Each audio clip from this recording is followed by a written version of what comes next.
I thought I'd give you guys today a tour of my garage. When I first bought the house, garage was just like any other ordinary garage. I mean, it had concrete floor, bare walls. It wasn't really anything that I was proud of, to be honest. And I always wanted that dream car garage, but I didn't want to spend the kind of crazy money that we know that most of these people invest into creating some kind of dream car garage. Now, my garage is a 2-car garage, and I honestly think for what I spent, I got quite a steal for it. So let me show you guys what I'm talking about. All right, so welcome to my garage. I guess first thing you guys probably noticed as soon as we took a step into here are the floors. The floors are these plastic floors that cost me, I think it was somewhere around $900 for everything. Now, there's a little bit of square footage in here, so of course all that had to be covered, and it's not free, but I think for what it is, I got away pretty well. So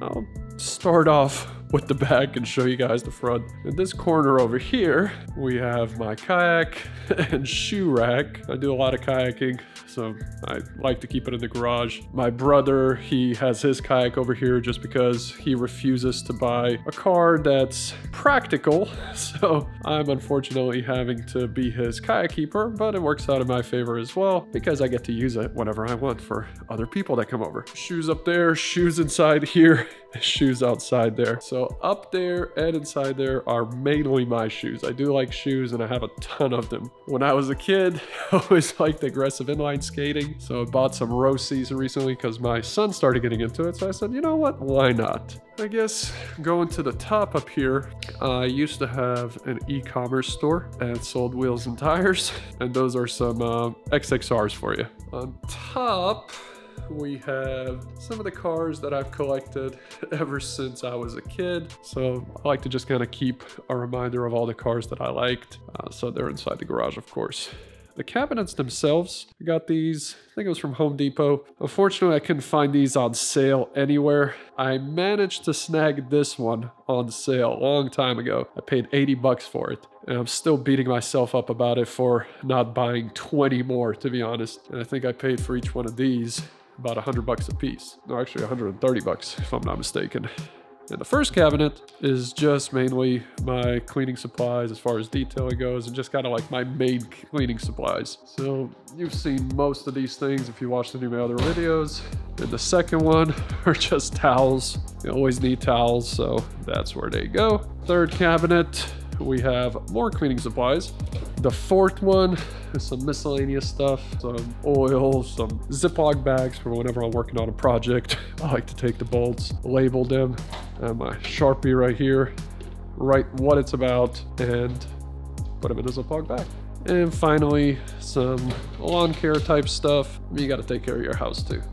And that's the top rack.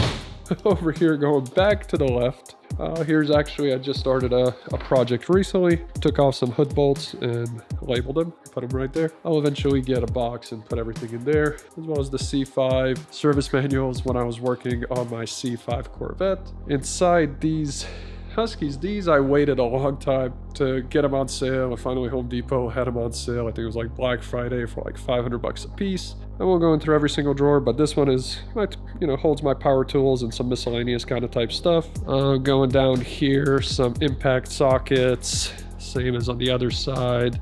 Some torque wrenches, some screwdrivers, that kind of stuff on this side. Over here, I do use this one quite a bunch. All the sockets, wrenches, that kind of stuff is located in this one. And then we have like hammers. We have some other stuff in there. Some drill bits, some pliers.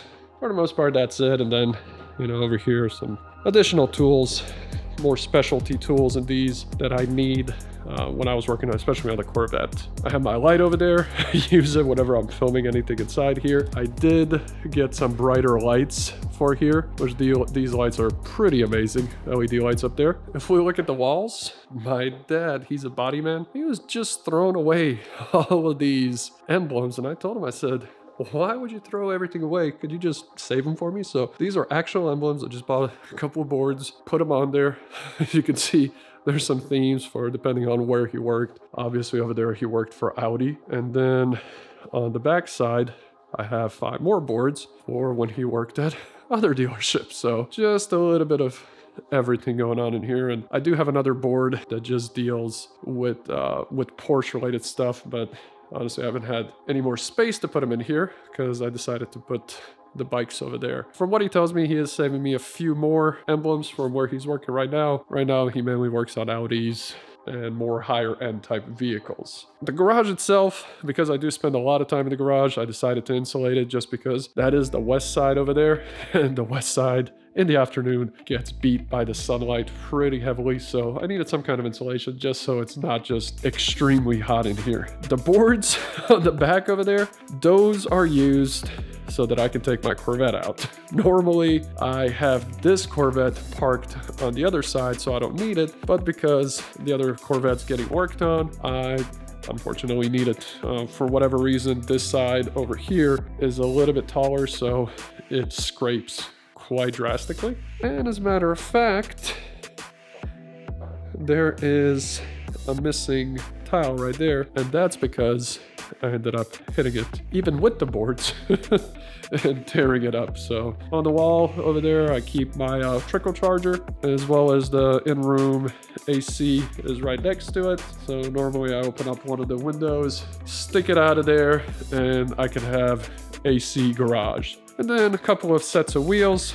The chrome wheels, I always wanted some 22s for whatever reason. I do have a GMC Sonoma that's getting worked on. So as soon as all the body work is complete, I'll be actually starting to work on that truck as well. So I'll have yet another project car. Those are some Cray Corvette wheels that are gonna be going back onto my C6 because currently it had XIX wheels, which I'll be swapping out for the Cray Corvette wheels just because they don't fit 100% how I want them. Of course, the main attractions of the garage, I have a C5 Corvette in the right-hand corner, and I have the C6 Corvette on some jack stands in the left corner.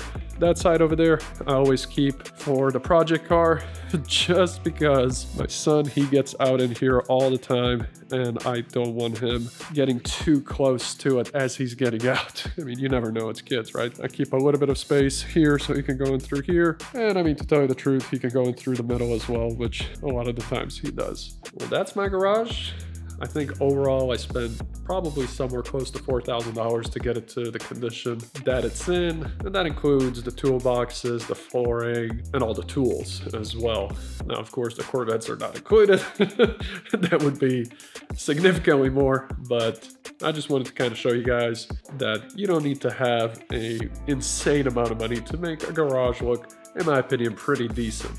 So I'm kind of curious to see what you guys think. You think the garage looks pretty decent? Would you keep these cars in your garage? And if not, which cars would you have in your dream car garage?